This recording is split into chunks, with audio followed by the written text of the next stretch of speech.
एक अपडेट आप तक पहुंचा रहे हैं।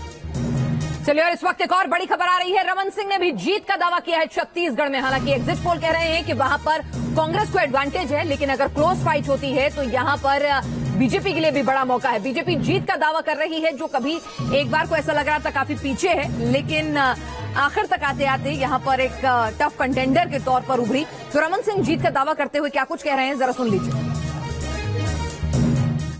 निश्चित रूप से छत्तीसगढ़ में भारतीय जनता पार्टी के स्पष्ट बहुमत के साथ सरकार बनने जा रही है और इसमें कहीं कोई शंका नहीं। सीट जाके 46 और 48 की बात मैं नहीं करता, 42 से 55 सीट तक जाएगी। तो एक खास पैनल हमारे साथ लगातार बना हुआ है। हमारे साथ हमारे सहयोगी जुड़ चुके हैं। भोपाल से हमारे सहयोगी विकास चंद्रा हमारे साथ जुड़ चुके हैं। हैदराबाद से राजकिरण हमारे सहयोगी हैं। जयपुर से हमारी सहयोगी रंजना हमारे साथ हैं। और साथ ही साथ दिल्ली में कांग्रेस पार्टी के दफ्तर के बाहर किस तरीके की हलचल है, बताएंगे हमारे सहयोगी सैयद आबिद। बिल्कुल, और सबसे दिलचस्प मुकाबला अगर हम कहें कि मध्य प्रदेश में कहा जा रहा है कि होगा, क्योंकि एंटी इनकम्बेंसी 18 साल की, उसको एग्जिट पोल जो है कमोबेश ये इशारा कर रहे हैं कि या तो वहां पे टफ फाइट होगी, एडवांटेज बीजेपी भी हो सकती है। विकास चंद्रा जी, ग्राउंड जीरो पर भी क्या एग्जिट पोल के बाद हवा बदली है? जो टफ फाइट थी, क्या उसमें अब बीजेपी खेमे में खुशी है या फिर लास्ट मिनट नर्वसनेस आपको महसूस हो रही है ग्राउंड पर? देखिए, यहाँ एक इस बार बड़ी विचित्र स्थिति सी दिखाई दे रही है और वाकई काफी दिलचस्प चुनाव है, क्योंकि कांग्रेस और बीजेपी दोनों के दावे लगभग एक से हैं। बीजेपी का दावा है कि उसकी सरकार बनने जा रही है, सरकार वो उस बार होने नहीं जा रहे हैं। कांग्रेस का दावा है कि इस बार वो सरकार बनाने जा रही है और 130 से ज्यादा सीटें आएंगी।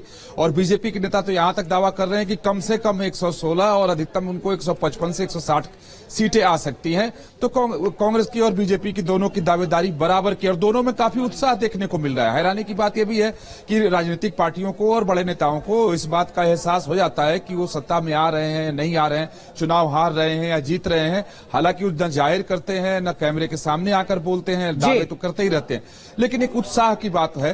तो यह बीजेपी में उत्साह है, लेकिन यहाँ एक कहीं न कहीं लोगों में, एक बड़े वर्ग में ये इस बात का असर देखा गया कि एक 18 साल की सरकार हो गई, एक बार परिवर्तन करके देखा जाए। तो एक फैक्टर इस चुनाव में ये रहा है। दूसरी बात, अगर बीजेपी की बात करें, खासतौर पर शिवराज सिंह चौहान की बात करें, तो लाडली बहना योजना को अपना वो ब्रह्मास्त्र मानते हैं और जो महिलाओं का प्रतिशत बढ़ा, यहाँ वोटिंग ज्यादा हुई, उससे लेकर बीजेपी में काफी उत्साह है कि ये उनका काम कर गया है और इसके बाद इस बार वो सत्ता में उनकी वापसी है। तो दोनों तरफ के दावे वही हैं। देखिए, दूसरी तरफ मध्य प्रदेश में कांग्रेस के जो नेता हैं वो भी अपनी जीत का दावा कर रहे हैं। कांग्रेस नेता जीतू पटवारी मतगणना से पहले मंदिर पहुंचे हैं जीत की मांग का आशीर्वाद लेने के लिए। बिल्कुल, भगवान के दर पर हर कोई जो है माथा टेक रहा है। हमने बीते रात भी ये तस्वीरें देखी हैं। कहते हैं ना कि फिल्मी सितारों के लिए शुक्रवार से पहले की रात और नेताओं के लिए नतीजों से पहले की रात जो है वो कांटे नहीं कटती है, और हर कोई अपनी ईश के दर पर जा रहा है कि जनता ने तो ईवीएम में उनकी किस्मत बंद कर दी है, अब ईश्वर पे भरोसा है। तो जरा क्या कुछ कहा उन्होंने अपने जीत के दावे को लेकर, जरा सुनते हैं। कुशासन था, उसका अंत होने वाला है और भारतीय जनता पार्टी ने जिस तरीके का तांडव लोकतंत्र की मर्यादा को तार तार करके किया था पिछले साल, पिछले सत्र में विधायकों की मंडी लगाई, देश ने देखा है।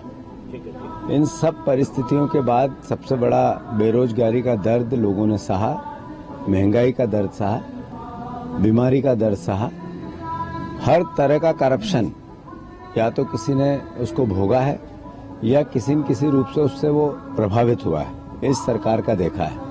और फिर भी